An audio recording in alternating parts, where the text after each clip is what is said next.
bonjour à tous, on se retrouve pour cette seconde vidéo sur les rappels d'oxydoréduction de MPSI. Donc c'est une vidéo qui va porter sur les piles. On va étudier en particulier une pile qui est la pile classique, on va dire, des cours d'introduction à l'électrochimie, c'est la pile Daniel, une pile qui a bientôt 200 ans, début 19e siècle, mais qui prouve toujours son efficacité pédagogique. Alors la pile Daniel, qu'est-ce que c'est? Eh bien, on a ici deux récipients. Ça peut être deux béchers, hein, qui est peut-être déjà fait en pratique l'année dernière, cette pile, je ne sais pas. Dans ces deux récipients, on va placer, donc dans celui de gauche, une solution contenant des ions Zn2+, typiquement ça va être une solution de sulfate de zinc. Dans celui de droite, une solution contenant des ions Cu2+, typiquement du sulfate de cuivre. Et on va plonger également dans les deux solutions, et bien dans la solution de sulfate de zinc, une lame de zinc métallique, dans la solution de sulfate de cuivre, une lame de cuivre métallique. On relie ensuite ces deux solutions via ce petit dispositif qu'on appelle un pont salin. Très important dans une pile, sans le pont salin, la pile ne peut pas fonctionner. Alors, on peut aussi parfois avoir un seul récipient et avoir une paroi poreuse qui sépare les deux solutions. Ici, j'ai fait le choix de parler plutôt de pont salin. Alors, le pont salin, qu'est-ce que c'est et à quoi ça sert? Alors, qu'est-ce que c'est? En pratique, ça peut prendre différentes formes. Ça peut être un simple tube en verre coudé contenant une solution gélifiée dans laquelle les ions peuvent circuler. Ça peut être un simple morceau de papier filtre qui, une fois humide, donc plongé dans les deux solutions, permettra le passage des ions. Donc ce qu'il faut retenir en fait, c'est que le pont salin permet le passage des ions. Pourquoi c'est nécessaire? Parce que, en fait, je vais également relier les deux métaux, le zinc et le cuivre. Et donc il pourrait potentiellement y avoir un courant. Mais s'il y a un courant, donc des électrons qui circulent, il y a des charges qui vont aller d'une électrode à l'autre. Et donc il est indispensable que les charges puissent également circuler d'une solution à l'autre pour l'indispensable électroneutralité des solutions. Et donc je le disais, on relie les deux électrodes. Ici vient un voltmètre, on pourrait se dire pourquoi pas une LED ou une lampe, parce qu'en fait la pile Daniel ne fournira jamais assez d'énergie pour allumer une lampe. Donc un voltmètre, ça nous permettra de voir s'il y a une tension. Et effectivement, si vous avez fait la manip, vous avez mesuré une tension U égale autour de 1,1 volts. Donc ça c'était normalement votre premier lien, le premier lien qui est apparu entre chimie et électricité. Donc c'est la naissance de l'électrochimie, hein, finalement, l'étude des piles. Alors, comment on peut expliquer ça? Eh bien en fait, on va associer à chaque couple oxydant-réducteur un potentiel électrique, qu'on va appeler son potentiel d'électrode. Et donc en fait, cette tension U là, ce n'est rien d'autre que le potentiel du couple Cu2 plus Cu, moins le potentiel du couple Zn2 plus Zn.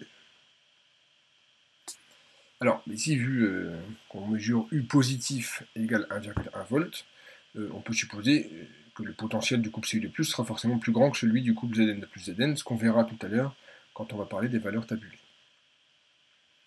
Alors, ces potentiels-là, comment on les obtient? Comment est-ce qu'on peut les calculer? Est-ce qu'on ne peut que les mesurer? Ben non. Vous savez très bien qu'il y a une formule que vous connaissez vraiment très bien, c'est la formule de Nernst.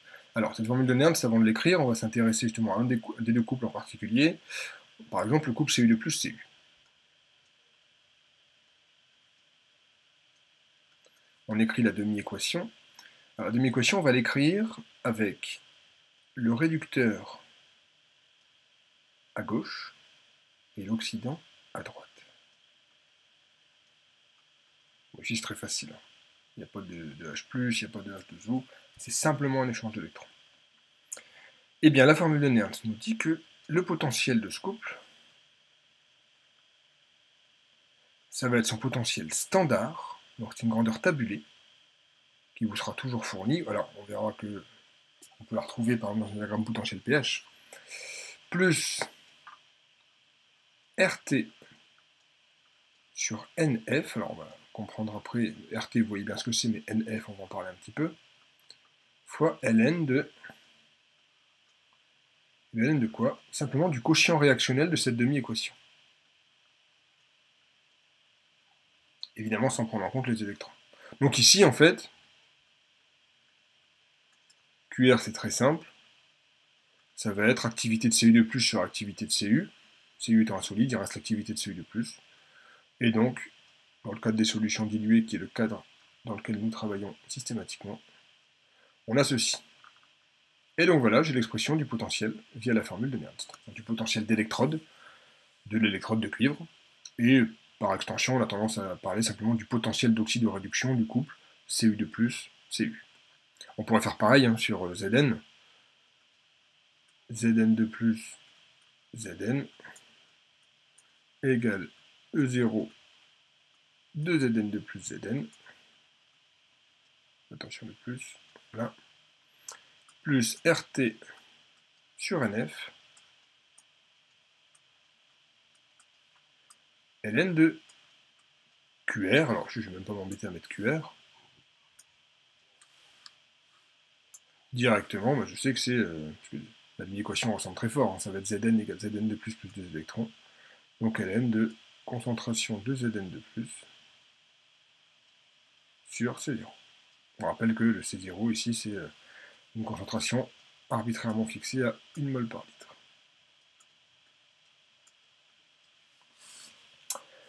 Alors, RT sur NF, bon, R, on connaît, c'est la constante des gaz parfaits. T, bah, c'est la température. N, en fait, vous savez que c'est le nombre d'électrons échangés entre le réducteur et l'oxydant. Et c'est celui qui apparaît directement dans la mi-équation. Donc ici, par exemple, bah, c'est 2. Pour le zinc, c'est aussi 2, puisqu'on a Zn égale Zn de plus 2 électrons. Donc voilà pourquoi il est indispensable d'écrire toujours la demi-équation avant d'écrire la formule de Nernst, parce que je fais apparaître le nombre d'électrons échangés. Et F, c'est la constante de Faraday. En fait, la constante de Faraday, c'est la charge d'une mole d'électrons. Donc comment je calcule la charge d'une mole d'électrons? Bah, c'est très facile. C'est la charge d'un électron. Donc, en valeur absolue, E fois le nombre d'électrons dans une mole, c'est-à-dire Na. Et donc, si je fais l'application numérique, on trouve à peu près 96,5 10 puissance 3 coulombs.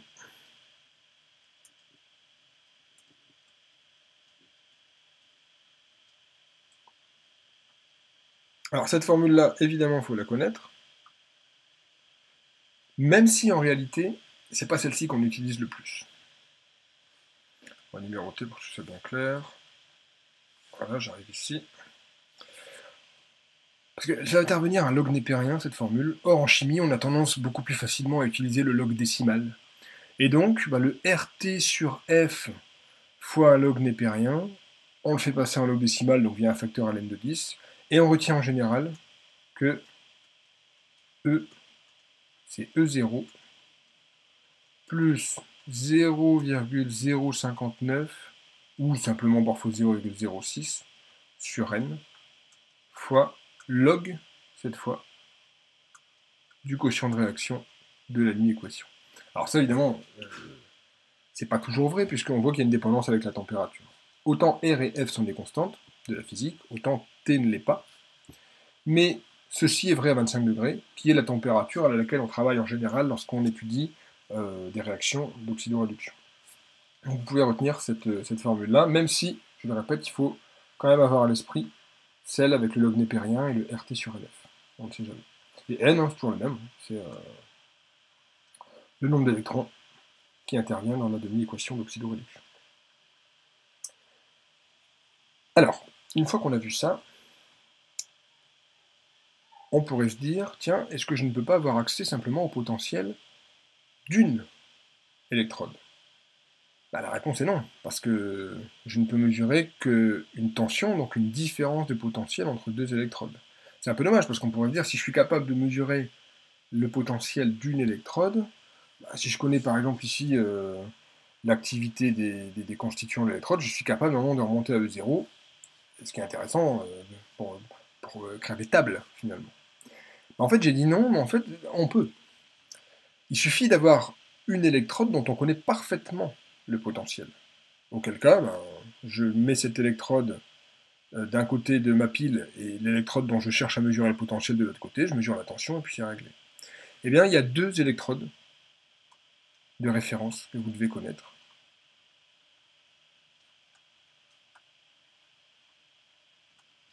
Il y a l'électrode standard à hydrogène, donc ESH, électrode standard à hydrogène. L'électrode standard à hydrogène a un potentiel nul. Facile. Alors, c'est une électrode qui est un petit peu hypothétique. Alors, on peut la réaliser en pratique partiellement, ce qu'on appelle une électrode normale à hydrogène, mais on ne va pas vous embêter avec ça. Retenez que l'électrode standard à hydrogène, c'est l'électrode de référence ultime qui a un potentiel nul. Alors, en pratique, à quoi ça ressemblerait une électrode standard à hydrogène? Eh bien, on peut imaginer une solution dans un bécher dans lequel on vient plonger un fil de platine. Donc voilà, ça c'est du platine.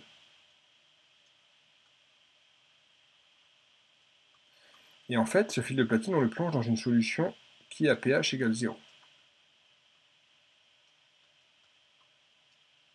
Et on va venir, via un petit tube ici, amener sur ce fil de platine un courant de dihydrogène